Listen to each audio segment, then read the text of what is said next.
Hello, good morning everybody, and it's a pleasure being here. So my theme is a little bit different from the others, the previous one. So characterization of urban growth by means of QuickBird image and object-oriented segmentation or object-based. Okay, but the structure is urban context, scope and method, results and conclusion. Well, urban context. The problem in urban areas in Brazil is the strong population increase, no planning expansions of the cities, and informal settlements and urban dynamics, I would say, all the problems in urban areas, I mean traffic and occupation. What's the demand? The demand is the data, is the lack of data in urban areas, except Rio or big cities. Median cities, there is a lot of lack of data to make the master plan. The master plan belongs to the Statute of the Cities 2001 that oblige all the cities with bigger than 20,000 inhabitants to have a plan and to plan the city according to environmental rules.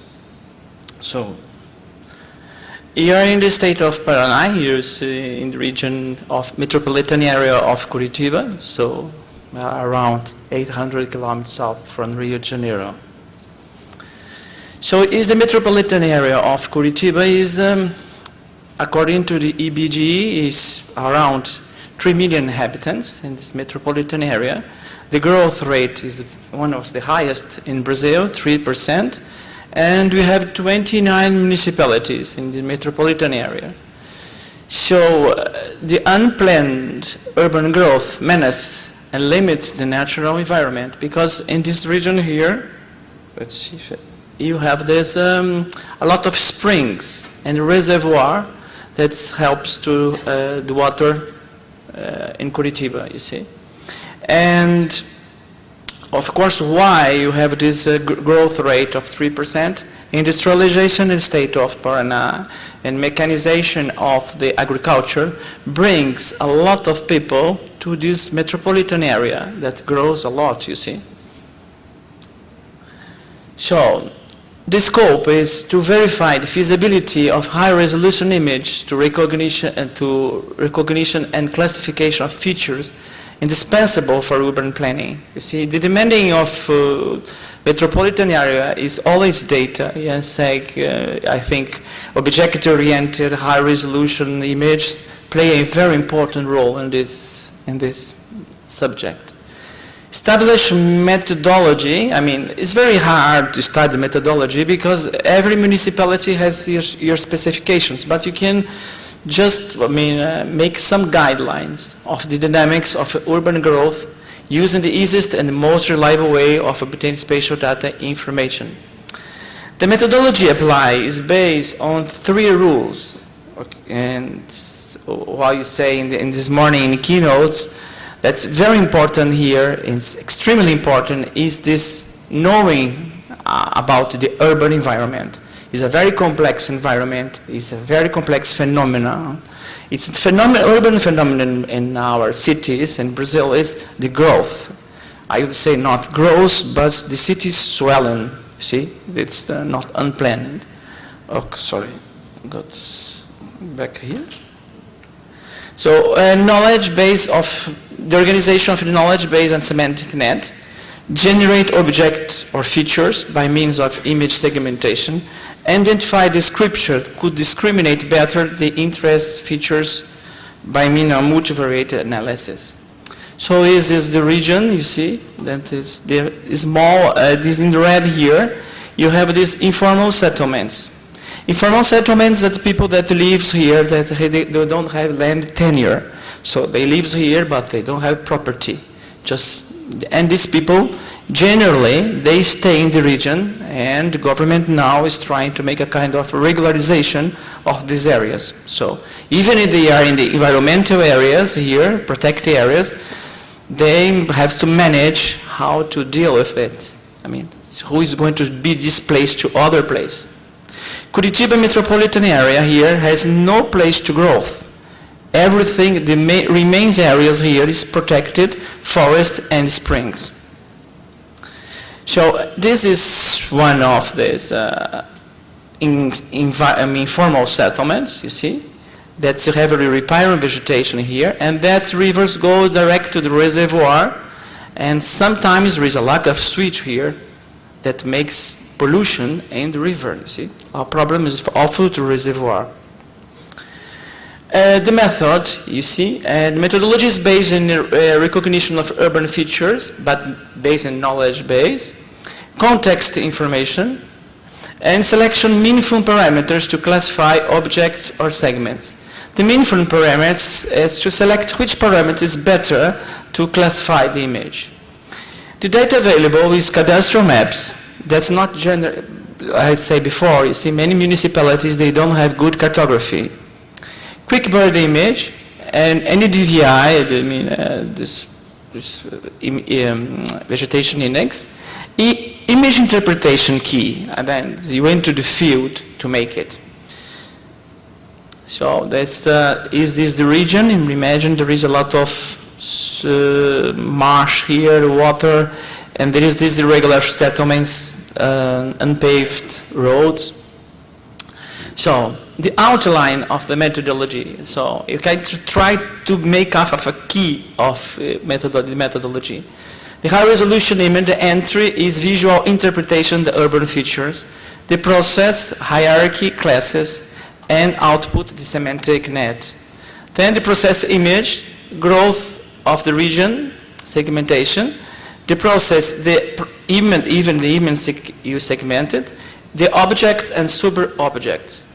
Segmented image multi-resolution, that's very important, spectral values, form, and context. How this object, they behave, and the definition of the parameters. And then here in the segmented image, statistical parameters and attribute selections. The parameters and description selection, decision rule, in the case of, I would say, fusing functions, and image segmented and semantic structure classification model, physiologic, classification of the objects, the thematic map.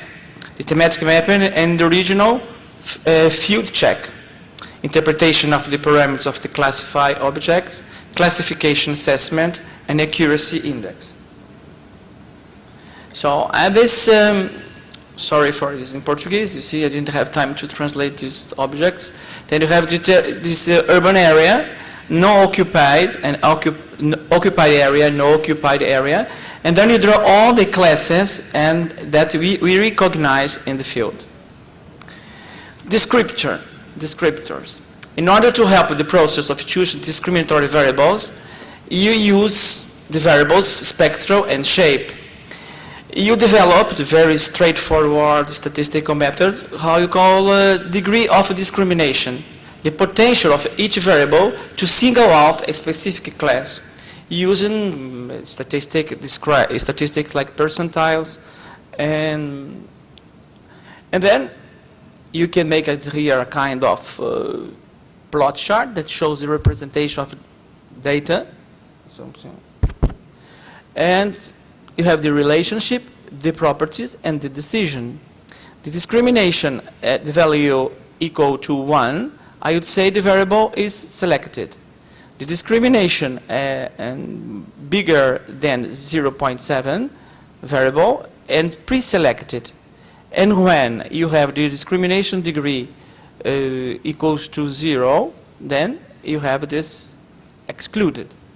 The simultaneous representation of several features allows viewing of the properties, position, and variability and asymmetry. The calculation of a degree of discrimination is accomplished by the following steps.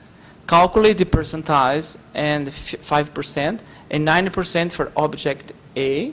Second step, calculate the percentage and the ranking of percentile values for an object in relation of a data set B.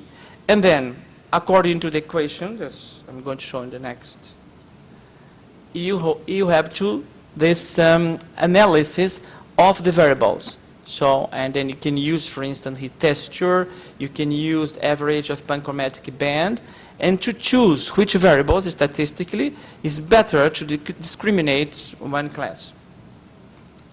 So then you have here the percentiles of the color, occupied area, no occupied area, and texture. Here is this. Here is this, the numbers that gives.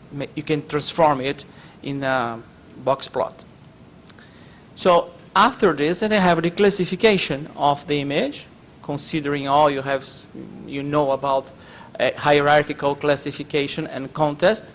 Then you have a very good, I would say, a very good result in thematic map, because the kappa for the settlements and the settlements, informal settlements, you have a very good result. Conclusion. The knowledge of variables behavior of objects contributes to reduction in the level of errors in computational processing. The methodology applied was useful since object-oriented segmentation allows you to create multitude of descriptive parameters. Although the software's segmentation and the classification algorithm have been used already defined in Cognition Part 4.2, the automation of segmentation and classification depends on the user understanding of the area and objective of study. That I would say urban environments very complex. To understand the behavior of objects, it's necessary to study representative samples of which class to determine which variables are really important to their discrimination. The application of the methodology since the pre-processing of the image and the classification level and the construction of thematic map shows satisfactory results to the purpose objective of the study. The thematic output is relevant and it allows the evaluation of the urban dynamic.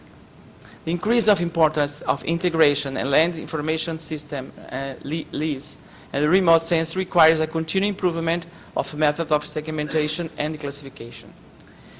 Well, to sum up, the Brazilian guidelines of territorial cadastre in 29 enforce the importance of the urban mapping updating. So it's the guideline of the Ministry of the Cities that all the cities has to be a cadastre updated. And now is a duty of the universities and public enterprise to provide to these municipalities human resources. So there is a big project, Ministry of the Cities, to train these people to use remote sensing and data to update their cadastre and make at least a proper decision make in this complex urban environment. Thanks for your attention. Thanks to CNPq, CAPS, and the university, and thanks for your attention.